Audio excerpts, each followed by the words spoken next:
In terms of actual protein intake we like to aim for, just in terms of generally in boxers, is 2 grams per kilogram. Sometimes this can rise to 2.7 grams per kilogram, and this is due to previous research from Stuart Phillips's labs and Kevin Tipton's of showing it actually retains muscle tissue during an energy deficit. So because of that, you're more likely to save lean body mass when we are dieting. However, there was a study in 2014 by Jose Antonio. They looked at a diet of 4.4 grams per kilogram of protein and compared it to 1.8 grams per kilogram. So the 4.4 grams group was in a positive energy balance compared to the 1.8 grams per kilogram group. The 4.4 grams group did not increase any fat mass, and their lean body mass and their anthropometrics were all the same in both groups. So this actually shows you that having a really high protein intake on body composition doesn't have any negative side effects. This is probably due to the high thermic effect of feeding of protein. Basically, that means your body finds it hard to break protein down. This is why it's got a 30% digestion, so that means 30% of the protein you absorb automatically gets used just by digesting it. This is compared to around 5% of like carbohydrates and fats. So in terms of that on body composition, there isn't many negative side effects of having too much protein on body composition. But this is where it gets important. In terms of boxing, it isn't just about resistance training or lean body mass, it's about endurance training, so aerobic, anaerobic and high intensities. So if we don't have adequate carbohydrates and we eat too much protein, what's going to happen there is our endurance training will likely suffer. And this is due to protein getting converted to glucose in the liver through a process called glucogenesis. This is an energetic process which the body doesn't like. This means to reach the required high intensities of endurance training and of aerobic and anaerobic which boxers require, protein won't be able to do that. So in our opinion, you're best off lowering protein intake to between 2 to 2.7 grams per kilogram, and therefore make the most of your calories up, predominantly from carbohydrates, to fuel those high intensity sessions. One of the questions we have received is alcohol and its effects on performance and recovery. So basically, if you are in camp, you shouldn't really touch alcohol at all. However, out of camp, having a few socialising beers is not a problem. The main problem with alcohol is it's a high calorie macronutrient. So alcohol is 7 calories per gram compared to fat, which is 9 calories per gram, and carbohydrates and protein, which is 4 calories per gram. So therefore, you get a lot of calories for not a lot of nutrition. However, recently in 2021, there was a systematic review on beer and exercise. And it's actually shown that having beer, especially low alcohol, so below 4%, can actually improve rehydration. Also, it contains some polyphenols, so it can actually improve recovery, and it's been shown it can reduce illness during a heavy training period. Moving on. So in terms of it impacting on performance, Burke et al. In 2003 investigated 6 vodka oranges on glycogen resynthesis. So basically what they did is they did a glycogen depleting exercise protocol. They gave them a lot of carbohydrates, and they gave another group the exact same amount of carbohydrates with alcohol. And basically what happened is, in terms of that alcohol and carbohydrate group, their glycogen resynthesis was reduced to 8 hours significantly compared to no alcohol. So this actually shows that in able to recover and to get carbohydrates within the muscles, alcohol impacts this significantly.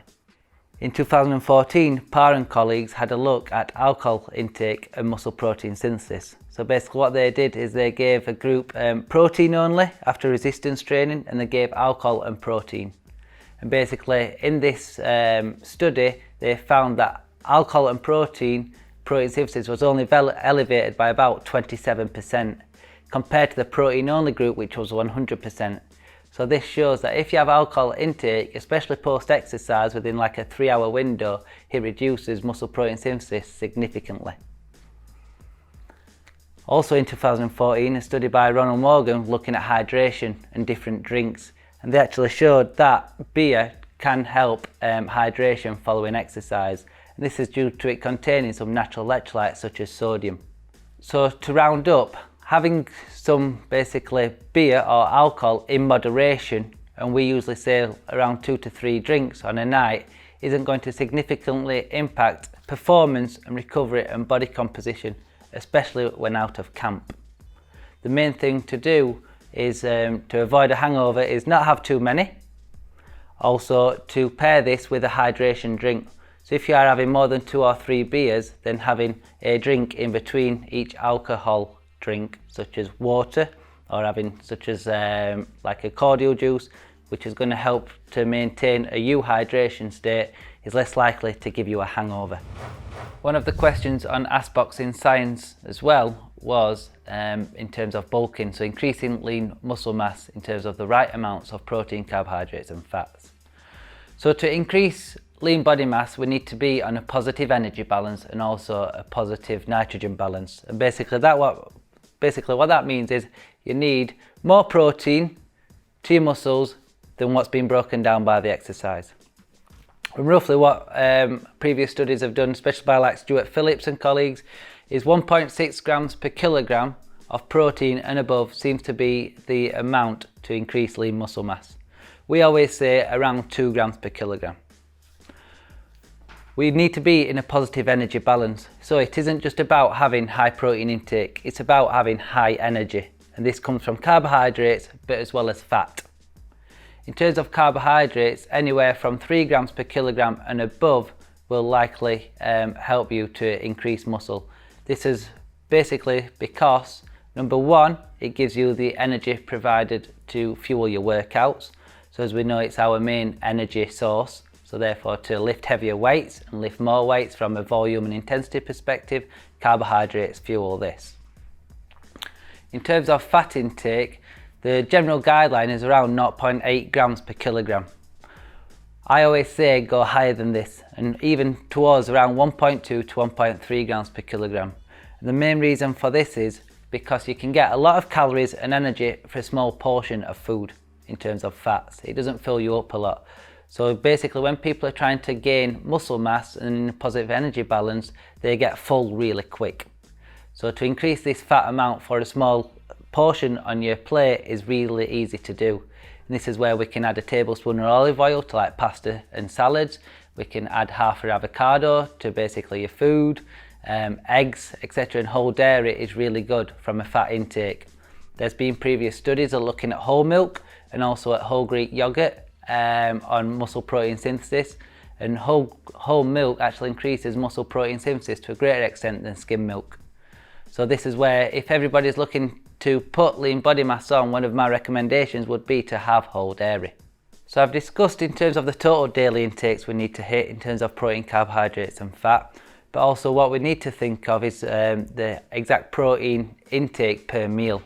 So this is usually around 20 to 40 grams of protein per meal. You should be having it 3 to 5 times per day.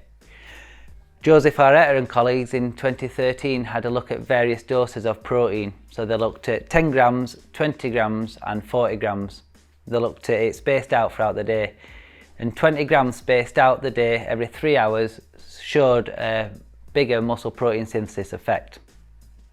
However, a later study by Moore and colleagues actually took this one step further and they looked at 40 grams of protein.